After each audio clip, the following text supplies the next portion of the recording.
میں بغیر کسی تاخیر کے اپنی گفتگو کا آغاز کروں گا، اور میں اس میں یہ کوشش کروں گا کہ کسی فرد کے اوپر گفتگو نہ کروں۔ ایک نقطہ نظر ہے، تو نقطہ نظر ایک ویو پوائنٹ کے طور پہ اس کو دیکھا جائے، اور یہ ویو پوائنٹ اگر تفصیل سے کسی کو بھی دیکھنا ہے تو exploring-islam.com ویب سائٹ کے اوپر یہ تحریری شکل میں مفصل تحریر ہے، تقریباً 40 سے اوپر صفحات ہیں اس کے، تفصیلی آرگومنٹس بیان کیے گئے ہیں، اس میں استدلال بیان کیا گیا ہے، مقدمہ بیان کیا گیا ہے، اور ان سارے پہلوؤں سے بڑی ہی اچھی تحریر ہے۔ یعنی کسی بات کو علمی طور پہ کیسے پیش کیا جاتا ہے، میں سمجھتا ہوں کہ اس کا ایک بہت اچھا نمونہ ہے۔ اس پہلو سے طالب علموں کو اسے پڑھنا چاہیے۔ میں پہلے کوشش کروں گا کہ ان کی بات کو بیان کروں جیسے کہ وہ خود لکھتے ہیں، اور اسے سمجھنے کی کوشش کروں اور آپ کے سامنے بھی رکھوں، اور پھر اس کے بعد میں اس پہ اپنا نقطہ نظر پیش کرنے کی جسارت کروں گا۔ لیکن اس سے پہلے میں ایک اصولی گزارش کر دوں کہ یہ جو نقطہ نظر ہے یہ کوئی نیا نہیں ہے، یعنی اس سے پہلے بھی یہ نقطہ نظر جو ہے پیش ہوتا رہا ہے۔ وحدت ادیان کا ایک تصور آپ نے سنا ہوگا، اگر آپ بر صغیر میں تاریخ سے واقف ہیں تو اکبر اعظم نے ایک دین اکبری کا آغاز کیا تھا، اس کے پیچھے بھی یہی فلسفہ کار فرما تھا، اور یہ نتیجہ ہوتا ہے کہ جس وقت آپ کسی پلورسٹک سوسائٹی میں رہتے ہیں، ملٹی کلچرل معاشرے میں رہتے ہیں، تو وہاں پر یہ بات کہ ہم حق میں ہیں اور دوسرے سارے باطل ہیں، ہم سب جنت میں جائیں گے، باقی سب جہنم میں جائیں گے، اس کو ماننا آسان ہو سکتا ہے، لیکن جب آپ لوگوں کے ساتھ رہ رہے ہوتے ہیں، انٹریکشن کر رہے ہیں، اور خاص طور پر اگر آپ اقلیت میں ہیں، تو پھر ظاہر ہے کہ اس پہ بڑے سوالات ہیں جو انٹلیکچوئلس کے ہاں پیدا ہو جاتے ہیں، اور سب کانٹیننٹ کی تاریخ میں تو یہ ہوتے رہے ہیں۔ 20ویں صدی میں بھی یہ مسئلہ بڑا اٹھا، بڑے ایک جلیل القدر عالم ہے مولانا آزاد، ان کا اس حوالے سے نام دیا جاتا ہے کہ انہوں نے اس نوعیت کی کوئی بات کہی تھی۔ تو ایسا نہیں ہے کہ یہ کوئی نئی بات ہے، اس لیے میں اس کو ایک نقطہ نظر کے طور پہ لے رہا ہوں۔ البتہ یہ کہ اس مقالے میں اس کو بہت اچھے انداز میں قرآن مجید کے اساسات پر نہ صرف پیش کیا گیا ہے، بلکہ جو اس کے برخلاف آیات پیش کی جاتی ہیں ان کو بھی بہت تفصیل کے ساتھ بیان کیا گیا ہے، ان پر تنقید کی گئی ہے۔ تو اس پہلو سے میں سمجھتا ہوں کہ بہت اچھی اکیڈمک ایکسرسائز ہے، اس پہلو سے اس لوگوں کو پڑھنا چاہیے۔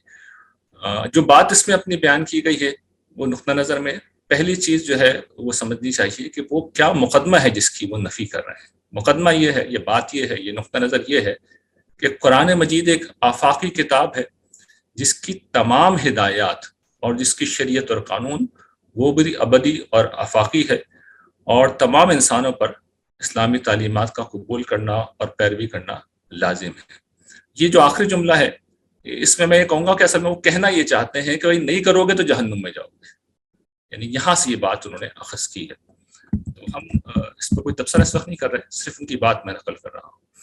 اس کے بعد انہوں نے ایک عقلی مقدمہ قائم کیا ہے، یعنی یہ جو ویو پوائنٹ ہے یہ اصلاً ایک عقلی مقدمے پہ کھڑا ہوا ہے، یعنی شریعت کے دلائل تو خیر انہوں نے نہیں دیے، قرآن مجید کے دلائل دیے ہیں، جو قرآن مجید کے دلائل ہیں وہ ثانوی ہیں، اصل میں یہ ایک عقلی مقدمہ ہے، اور وہ 6 نکات کے اوپر مشتمل ہے۔ اس میں سے پہلی بات جو فرماتے ہیں وہ یہ کہ قرآن مجید کی زبان جو ہے وہ ایک بہت مشکل زبان ہے، وہ قریش کی عربی معلیٰ تھی، اس کا سمجھنا بہت مشکل ہے، اس میں نظم بھی پایا جاتا ہے، اور ظاہر ہے کہ ایک آدمی اگر 40 سال محنت کرنے کے بعد قرآن مجید سمجھنے کو قابل ہوتا ہے تو پھر کسی اور سے یہ مطالبہ کرنا کہ اب وہ قرآن مجید کو سمجھیں، اس پہ عمل کریں، یہ تکلیف مالا یطاق ہے۔ تو دوسری بات وہ کہتے ہیں قرآن مجید نے جو ایشوز ایڈریس کیے ہیں وہ بھی لوکل ہی ہیں، یعنی انہوں نے کوئی آفاقی بات کی نہیں ہے قرآن مجید نے۔ عرب کے حالات میں رہتے ہوئے میں اس کو ایک مثال سے واضح کر دوں کہ جنت جیسا آفاقی تصور، یعنی یہ قرآن کی دعوت کی بنیاد ہے نا کہ آخرت کی دنیا میں کامیابی، اس کے لیے قرآن مجید نے دیکھا تعبیر کے اختیار کی ہے، جنات تجری من تحتہا الانہار، کہ وہ باغ جن کے نیچے نہریں بہتی ہوں گی۔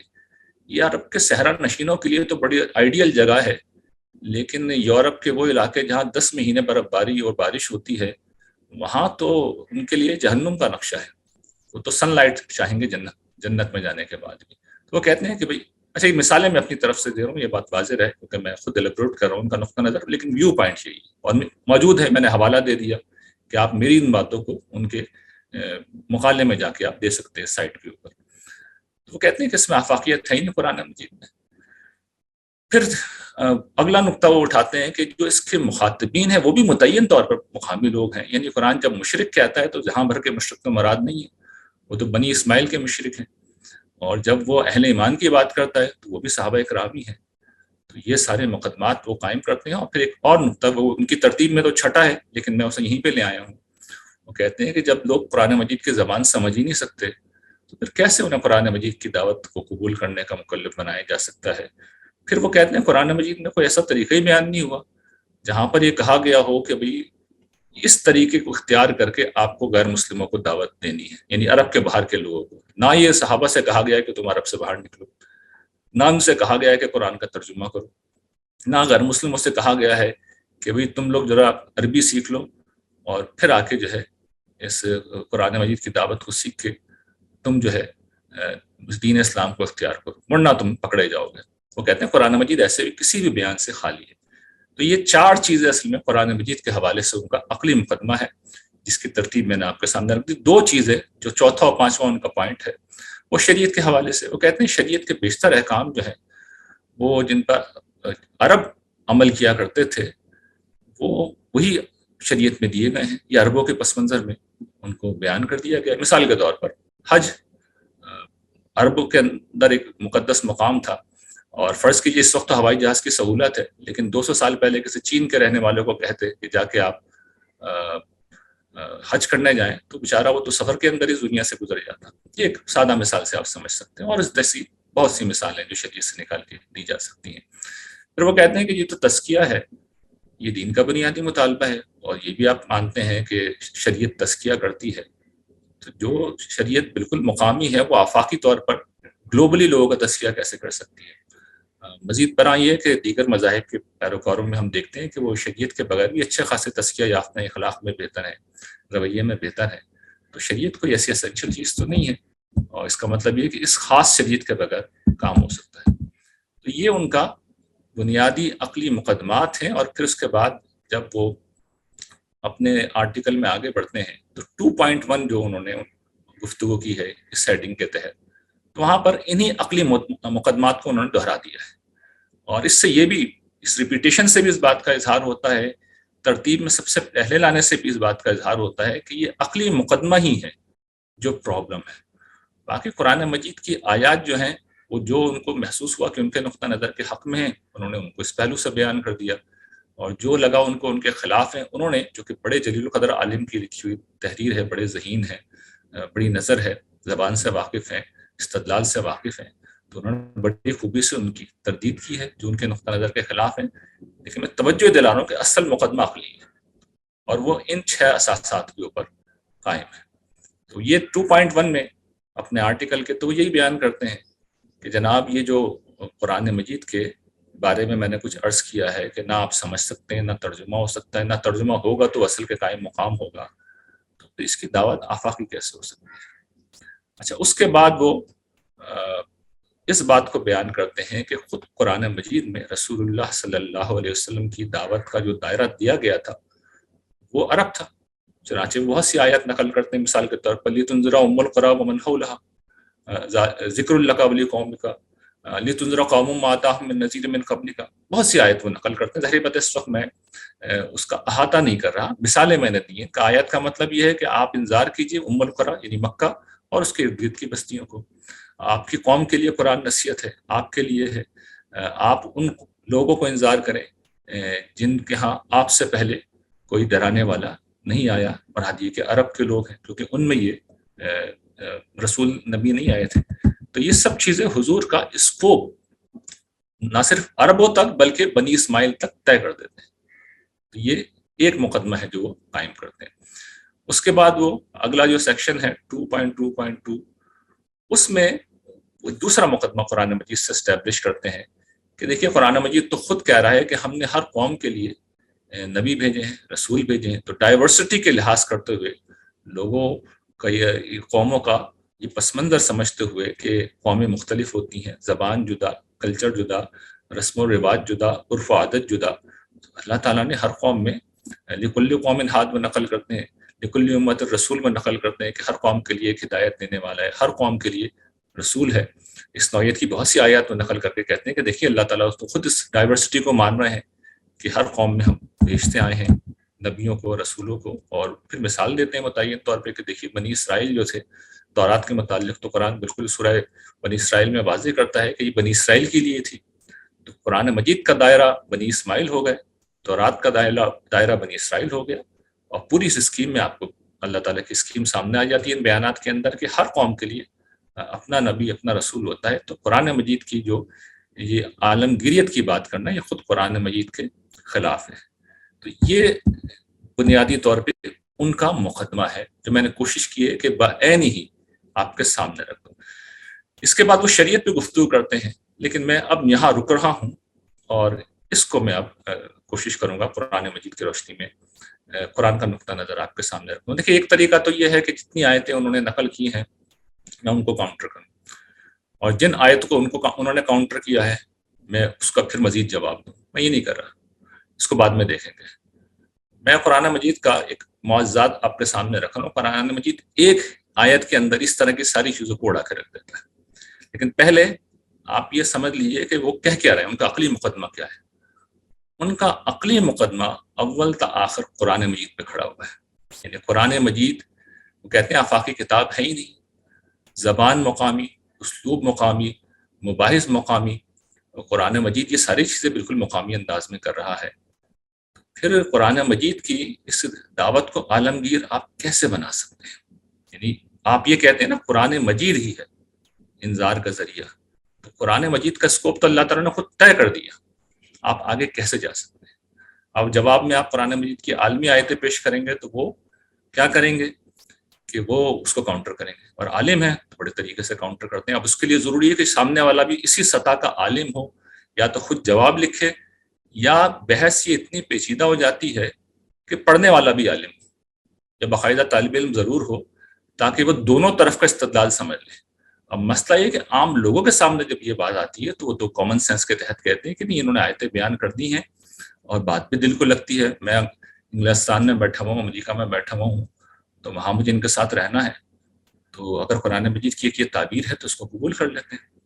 تو اب میں قرآن مجید کی ایک آیت سامنے رکھ رہا ہوں جو اس پورے مقدمے کو ہی ختم کر دیتی ہے، اور وہ قرآن مجید کے آخری دور میں نازل ہوئی۔ حضور کی نبوت ہم جانتے ہیں کہ آخری نبوت ہے، قرآن نے اس کو واضح کیا، سبھی مانتے ہیں اسے، اور حضور کا آخری دور ہے۔ اب دیکھیے ایک آیت قرآن مجید میں اترتی ہے سورۃ توبہ میں، اس میں اللہ تعالیٰ کہتے ہیں، اس پورے مقدمے کو اٹھا کے پھینک رہے ہیں اللہ تعالیٰ۔ وہ کیا کہتے ہیں؟ وما کان المؤمنون لینفروا کافہ، یعنی یہ تو ممکن نہیں تھا کہ سارے اہل ایمان ہی نکل پڑتے، تو پھر ایسا کیوں نہیں ہوتا؟ فلولا نفر من کل فرقۃ منہم طائفہ، تو پھر ایسا کیوں نہیں ہوتا کہ ہر گروہ میں سے کچھ لوگ نکلے، لیتفقہوا فی الدین، تاکہ وہ دین میں گہری بصیرت پیدا کریں، وَلِيُنذِرُوا قَوْمَهُمْ إِذَا رَجَعُوا إِلَيْهِمْ لَعَلَّهُمْ يَحْذَرُونَ، تاکہ وہ اپنی قوم کو انذار کریں جب وہ لوٹیں، تاکہ وہ اللہ تعالیٰ کی پکڑ سے بچیں۔ اب دیکھیں یہ وہی انذار ہے، یہاں پر اللہ تعالیٰ نے نبیوں کو بھی ہٹا دیا، قرآن مجید کو بھی ہٹا دیا۔ آپ غور کر رہے ہیں، نبیوں کو بھی ہٹایا ہے، قرآن مجید کو بھی ہٹا دیا۔ میں اپنی بات پھر دہرا رہا ہوں، اللہ تعالیٰ نے قرآن مجید کو بھی ہٹا دیا، نبیوں کو بھی ہٹایا ہے، اور کیا کہہ رہے ہیں کہ انذار کا طریقہ کیا ہوگا کہ ہر گروہ میں سے کچھ لوگ اٹھیں گے اور وہ جائیں گے وہاں پر جہاں پر تفقف الدین کے مواقع ہوں، وہاں جہاں پر آلریڈی دین کو آخری درجے میں سمجھنے والے لوگ موجود ہیں، وہ آئیں جو اس دور میں مدینہ تھا۔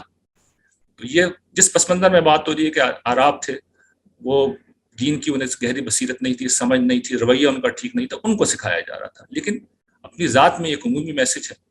اور ہمارے بڑے جلیل قدر اہل علم، مثال کے طور پر مولانا مودودی یا ہمارے استاد جاوید احمد صاحب غامدی، اس کو علماء کی دعوت کا ماخذ مانتے ہیں اس آیت کو۔ لیکن آپ دیکھیں یہاں اللہ تعالیٰ نے کیا ہے، قرآن مجید کو مائنس کر دیا، یہاں پر انبیاء کو بھی مائنس کر دیا، اور کس کی چیز کو لے کے آئے ہیں؟ تفقف الدین۔ اب دین میں تو ظاہر ہے قرآن مجید بھی شامل ہے، تو قرآن مجید بالکل یا مائنس نہیں ہو رہا، لیکن اصل کیا چیز ہے کہ دین قرآن و سنت کا نام ہے۔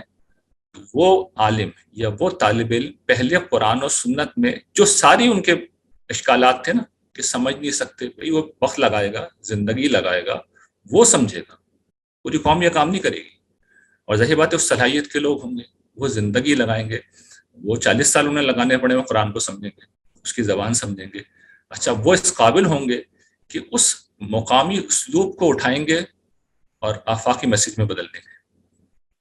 یعنی وہ جنت کا اگر ذکر آئے گا اور لوگ کے ذہن میں اشکال پیدا ہوگا کہ بھئی ہم تو ایسے باغوں میں نہیں رہنا چاہتے جہاں نیچے نہریں بہتی ہوں، اس لیے کہ ہم تو ساری زندگی ان میں رہیں، تو وہ بتا دیں گے کہ نہیں جی آپ کے لیے وہاں پہ سن لائٹ بھی ہوگی. وَلَكُمْ فِيهَا مَا تَشْتَهِي أَنفُسُكُمْ وَلَكُمْ فِيهَا مَا تَدَّعُونَ، یہ بھی کہہ رہا ہے قرآن مجید، بتا دیں گے وہ. آپ کو اگر جنت کے باغوں میں نہیں رہنا، پینٹ ہاؤس میں رہنا ہے، تو وہ بھی آپ کو بتا دیں گے. تو وہ پھر اس پوری دعوت کو مقامی اسلوب میں ٹرانسلیٹ کر کے بیان کریں گے. تو یہ وہ کام ہے جو اللہ تعالیٰ نے دیا ہوا. میں یہ نہیں کہہ رہا کہ قرآن مجید کے اسکوپ سے باہر نکل سکتے ہیں، نہیں، قرآن مجید ان کی بنیاد رہے گا. اگر قرآن نے آخرت کی طرف بلایا تو وہ دنیا کی طرف نہیں بلا سکتے. اگر انہوں نے توحید کی طرف بلایا ہے تو کسی غیر اللہ کی طرف نہیں بلا سکتے. نہ ایمان کے علاوہ ان کی کوئی دعوت ہوگی، نہ اخلاق کے علاوہ ان کی کوئی دعوت ہوگی. وہ ایک قدم بھی باہر نکلیں گے تو اس کا مطلب یہ تفقہ فی الدین حاصل نہیں ہے، کیونکہ دین کی اساس تو قرآن مجید ہی ہے نا. لیکن اب قرآن مجید نہیں رہا، عالم کھڑا ہوا ہے، آدمی کھڑا ہوا ہے، انسان کھڑا ہوا ہے، وہ بات کر رہا ہے. اور پریکٹیکلی آپ دیکھیں ایسا ہی ہوتا ہے. قرآن مجید بھی دیا جاتا ہے، اس کی نفی میں اس پہلو سے بالکل نہیں کر رہا. یہ مت سمجھے گا کہ میں اس کی نفی کر رہا ہوں، اس کو ہٹا کے کچھ کیا جا سکتا ہے. تفقہ فی الدین کا مطلب یہ ہے کہ اس نے قرآن مجید کو آخری درجے میں سمجھ لیا، جس حد تک وہ سمجھ سکتا ہے. اس کی بنیاد پہ اب وہ کھڑا ہوا ہے. اور پھر نہ صرف قرآن بتائے گا، وہ ظاہر ہے کہ سنت بھی بتائے گا. یعنی جو لوگ نہیں مانتے ان کو تو بات قرآن تک ہی رہے گی، اور جو مان لیتے ہیں دونوں طرح کے لوگ ہو سکتے ہیں. یعنی اگر آپ کا تعلق ایسی قوم سے ہے جہاں پہ غیر مسلم بھی ہیں اور صرف غیر مسلم ہی ہیں، تو آپ ظاہر ہے کہ شریعت پہ تو نہیں آئیں گے، آپ سنت پہ بھی نہیں آئیں گے، آپ قرآن مجید تک محدود رہیں گے، ایمان کی دعوت تک رہیں گے. لیکن اگر مسلمانوں میں یہ کام کر رہے ہیں تو پھر یہ کام بھی کریں گے، اور پھر ظاہر بات ہے سنت بھی زیر بحث آئے گی، شریعت بھی زیر بحث آ جائے گی، پورا دین زیر بحث آ جائے گا. تو قرآن مجید کی یہ ایک آیت، اس میں دیکھیے وہ سارے ایشوز ختم ہو گئے. ترجمہ نہیں سمجھ سکتے، اور قرآن کی زبان مشکل ہے، کمپلیکس ہے، اس کا اسلوب مقامی ہے، اور یہ اس طرح کے جتنے بھی، اور پھر کوئی طریقہ نہیں بیان کیا گیا. پورا طریقہ بیان کیا گیا ہے. طریقہ بیان کیا گیا ہے کہ قوم سے لوگ نکلیں گے، ہر علاقے ہر خطے سے نکلیں گے، اور وہ آ کے دین سیکھیں گے، اور پھر جا کر ظاہر بات ہے ہر خطے میں کسی نہ کسی نیچرل طریقے کے اوپر اسلام پھیلتا ہے. وہ ابھی آگے آ جائے گی انیشلی کیسے اسلام پھیلا، لیکن اس کے بعد تو یہی ہوگا نا کہ یہاں پہ بھی 2 4 5 10 مسلمان جمع ہو گئے تو کسی ایک کو پھر یہ کام کرنا ہوگا. اور پوری اگر قوم ہو گئی، قبیلہ ہو گئی، تو پھر زیادہ لوگ یہ کام کریں گے. تو قرآن مجید کی ایک آیت نے ان کا پورا عقلی مقدمہ ہی ختم کر دیا، جہاں سے یہ نقطہ نظر علمی طور پہ وہ نکال رہے تھے. اب اس کے بعد ہم اس حصے کے اوپر آتے ہیں جہاں پر یعنی جو وہ آیتیں نقل کر رہے ہیں، تو وہاں پر ہم بس ان آیت کا موقع محل بیان کر دیتے ہیں کہ دیکھیے ہم یہ نفی نہیں کر رہے کہ یہ آیتیں قرآن مجید کی میں نہیں ہیں، یا قرآن مجید کی آیتیں یہ مفہوم بیان نہیں کریں. حضور کی دعوت کا اس کو بیان کریں، لیکن کون سی دعوت؟ یعنی حضور کی ایک حیثیت یہ ہے کہ آپ اپنی قوم کے لیے عدالت بن کے آئے. اس حیثیت میں جب آپ انذار کرتے ہیں تو وہ نہ صرف آخرت کا انذار ہوتا ہے، بلکہ اس کے ساتھ وہ دنیا میں آنے والے عذاب کا بھی انذار ہوتا ہے. اب اس حیثیت میں حضور کی جو دعوت ہے اس کا دائرہ ام القری ومن حولہا تک ایسا ہی ہے. یعنی حضور کے دائرہ باہر نہیں نکلنا، وہاں بالکل ٹھیک کہہ رہے ہیں. لیکن یہ کس دائرے کی بات ہے؟ جہاں پر حضور عدالت بن رہے ہیں، اور پھر اس عدالت کے لیے چونکہ ضروری ہے کہ اتمام حجت ہو. یعنی مخالفین جو ہیں، مخاطبین جو ہیں، ان کے پاس کوئی دلیل نہ بچے. چنانچہ ان کو عاجز کرنا ضروری تھا، ان کے لیے کوئی معجزہ دکھانا ضروری تھا. تو قرآن مجید کو ہی معجزہ بنا دیا گیا اور زبان کے پہلو سے بنایا گیا، اس لیے کہ اسی کا وہاں پر ایک غلبہ تھا اس چیز کا، زبان دانی کا. تو قرآن مجید کے کلام کو ہی اس طرح بنا دیا گیا کہ اس کا وہ کوئی جواب لا ہی نہیں سکتے. قرآن مجید میں چیلنج بار بار دیا گیا ہے، اور اسی وجہ سے پھر قرآن مجید کی زبان کی بھی خاص سطح رکھی گئی ہے کہ جس سطح تک ایک اجمی کو پہنچنے کے لیے بڑی ایفرٹ کرنی پڑے گی، لیکن ان کے لیے بہرحال وہ معلوم و معروف چیز تھی. تو ان باتوں کا یا ان عقلی باتوں کا یا قرآن مجید کی ان آیات کا ایک موقع محل ہے. اپنی جگہ پہ یہ باتیں ٹھیک ہیں، لیکن کس حیثیت میں؟ کہ حضور عدالت بن کے آئے، آپ اتمام حجت کریں گے، آپ لوگوں تک پیغام پہنچائیں گے، اس کے بعد فیصلہ ہو جائے گا. تو ضروری تھا کہ بالکل مقامی اسلوب میں بات کی جائے، جس درجے میں ان کو سہولت ہے ویسی بات کی جائے، ان کے علاوہ کوئی بات نہ کی جائے، اس لیے کہ وہ تو کہیں گے یہ کیا ایران و تران کی آپ باتیں کر رہے ہیں، ہم سے تو ہماری باتیں کر رہے ہیں، یہ کیا آپ اجمی کے اندر گفتگو کر رہے ہیں، ہم عربی، ہم سے عربی میں بات کریں۔ تو یہ ساری چیزیں ہیں جن کو اگر سامنے آپ رکھیں گے تو پھر ان آیات کا موقع محل سامنے ہو جائے گا کہ یہ ابلاغ کے لیے اور اتمام حجت کے لیے یہ راستہ اختیار کیا گیا۔ پھر بات یہ ہے کہ حضور کی حیثیت یہ ہے کہ آپ خاتم النبیین بھی ہیں، آپ کے بعد کوئی نبی نہیں آئے گا، تو پھر اب حضور کی جو انذار کا دائرہ قرآن مجید نے کئی آیات کے اندر اس کو بیان کر دیا۔ یہ وہ آیتیں ہیں جن کی انہوں نے تعبیل کی ہے، لیکن یہاں پہ بھی وہ میں آیت نقل کر دوں گا جو گنجائش نہیں چھوڑ دیں۔ پہلی آیت تو یہی ہے کہ سورہ انعام کی وَأُوحِیَ إِلَیَّ هَٰذَا الْقُرْآنُ لِأُنذِرَکُم بِهِ وَمَن بَلَغَ، جس تک یہ پہنچے قرآن۔ تو اب دیکھیے اسکوپ آلریڈی جو ہے وسیع ہو چکا ہے۔ اب جس تک یہ پہنچے اس کی آپ تحدید نہیں کر سکتے، کسی طرح بھی تحدید نہیں کر سکتے، لیکن انہوں نے کی ہے، اس میں کمپیریزن کیا ہے، ادھر رکھا ہے کہ ام القریٰ حولہا کو رکھا ہے اور دوسری طرف اس آیت کو رکھا ہے، لیکن نہیں ہوتی، یہ قابل قبول نہیں ہے۔ لیکن چلیے آپ پڑھ لیجیے گا ان کی بات بھی، جس کی بات معقول لگے اس کی مان لیجیے گا، لیکن بنیادی عقلی مقدمہ چونکہ میں ختم کر چکا ہوں، اس لیے مجھے ان کی زیادہ فکر نہیں ہے کہ کوئی ان کو سمجھتا یا نہیں سمجھتا۔ اگلی بات یہ ہے کہ تبارک الذی نزل الفرقان علی عبدہ لیکون للعالمین نذیرا، وہ ذات بڑی فیض رساں ہے جس نے اپنے بندے کے اوپر یہ فرقان نازل کیا تاکہ وہ اہل عالم کے لیے نذیر ہو جائے۔ تو یہ بھی دیکھیے اسکوپ ایک دفعہ پھر اہل عالم ہے، لیکن انہوں نے اس آیت کی بھی توجیہ و تعبیر کی ہے کہ نہیں، اس سے مراد بھی وہی ہے۔ تیسری آیت، اب وہ دیکھیے وہ تو کوئی گنجائش نہیں چھوڑ رہی، یہ سورہ سبا کی آیت ہے۔ وہاں اللہ تعالیٰ کہتے ہیں وَمَا أَرْسَلْنَاكَ إِلَّا كَافَّةً لِلنَّاسِ بَشِيرًا وَنَذِيرًا وَلَٰكِنَّ أَكْثَرَ النَّاسِ لَا يَعْلَمُونَ، ہم نے تمہیں تمام انسانوں کے لیے، اب کافۃ للناس کے الفاظ جو لائے ہیں اللہ تعالیٰ، اب اللہ تعالیٰ نے ساری گنجائش ختم کر دی، یعنی توجیہ و تعویل کے سارے راستے بند کر دی۔ یعنی اگر الناس یہاں پر وہ عہد کا ہی ہے، الف لام خاص ہی مراد ہے، تو یہ کافہ نے اس سب کو ختم کر دیا، اڑا کے پھینک دیا، اب کچھ بھی نہیں بچا۔ یعنی کافۃ للناس کہہ کے قرآن مجید نے بتا دیا کہ للعالمین نذیرہ کا کیا مطلب تھا، ومن بلغ کا کیا مطلب تھا۔ تو قرآن مجید نے اپنی بات پوری طرح واضح کر دی ہے، قرآن مجید کی بات میں کوئی ابہام نہیں ہے۔ ان باتوں کی نفی نہیں کر رہے ہم، ان کا ایک موقع محل ہے جہاں پر حضور کو ان کی قوم کے حوالے سے توجہ دلائی گئی کہ یہ آپ کا دائرہ یہ ہے، اور اس کی وجہ یہ کہ حضور کا انذار دوہرا تھا۔ ایک انذار وہ ہے جو دنیا کا انذار جس میں فیصلہ یہاں ہونا ہے، یہ ظاہر عرب سے باہر نہیں پڑ سکتا، یہی قرآن مجید کہہ رہا ہے۔ اور دوسرا انذار وہ ہے جو آخرت کا انذار ہے۔ تو عربوں کو تو دونوں انذار ہو رہے تھے باقی انسانیت کے لیے، اس لیے آپ دیکھ لیجیے، میں توجہ دلاؤں گا کہ حضور کو جب عربوں کے معاملے میں اللہ تعالیٰ نے حضور کا ذکر کیا تو حضور کی ساری حیثیتوں کو بیان کیا، رسول بھی ہیں، نبی بھی ہیں، شہید بھی ہیں، لیکن جہاں گلوبل اسکوپ حضور کا بیان کیا ہے، یہ تین آیتیں جو میں نے پڑھ دی ہیں، تینوں میں انذار کا لفظ ہے یا بشارت کا لفظ ہے۔ یعنی اس کے اندر، اور یہ نذیر ہونا، بشیر ہونا اصل میں یہ خاص نبوت کا خاص ہے، لیکن جب کوئی شہادت کا کام کیا جاتا ہے، شہادت حق کا، تو وہاں دینونت ہو جاتی ہے، یعنی وہاں اس کے بعد نتیجے کے طور پر لازمی سزا جزا ہوتی ہے۔ لیکن جہاں گلوبل اسکوپ بیان کیا حضور کا قرآن مجید نے، وہاں الفاظ بھی مختلف استعمال کیے۔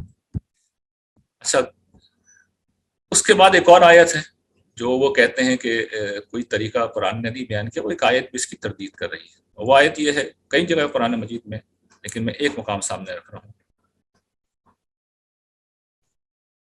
سورہ حج کی آیت ہے، آیت نمبر 78، لیکون الرسول شہیدا علیکم وتکونوا شہداء علی الناس، کہ رسول جو ہے وہ تم پر گواہ ہوں اور تم جو ہے انسانوں کے اوپر گواہ ہو۔ اب وہ کہتے ہیں کہ جناب، وہ کاؤنٹر کرتے ہیں اس آیت کو، وہ کہتے ہیں کہ بھی اس آیت کا مطلب یہ ہے کہ صحابہ اکرام جو تھے ان کو عرب کے باقی لوگوں تک پہنچانا ہے۔ تو دیکھیے یہ بات معلوم ہے کہ حضور، ایک طرف تو آپ پہلے یہ کہہ رہے ہیں نا کہ حضور کا دائرہ پورا عرب ہے، تو حضور پورے عرب کو اپنی زندگی میں یہ معاملہ کر کے گئے۔ حضور کی زندگی میں حجۃ الوداع بھی آیا ہے، حجۃ الوداع بھی آیا ہے، آخری حج بھی آیا ہے جس میں عرب کے سارے لوگ آ گئے تھے، اس میں عام الوفود بھی آیا ہے جس میں پورے عرب سے لوگ آئے تھے اور آپ سے دین سیکھا تھا۔ تو پورے عرب کو حضور نے دعوت خود پہنچائی۔ حضور حضرت عیسیٰ کی طرح اپنا مشن آدھا چھوڑ کے رخصت نہیں ہوئے، حضور مکمل غلبے کے بعد اس دنیا سے رخصت ہوئے ہیں، تو پورے عرب تک حضور نے خود دعوت پہنچائی تھی۔ اس لیے یہ بات ٹھیک نہیں ہو سکتی کہ حضور جو ہیں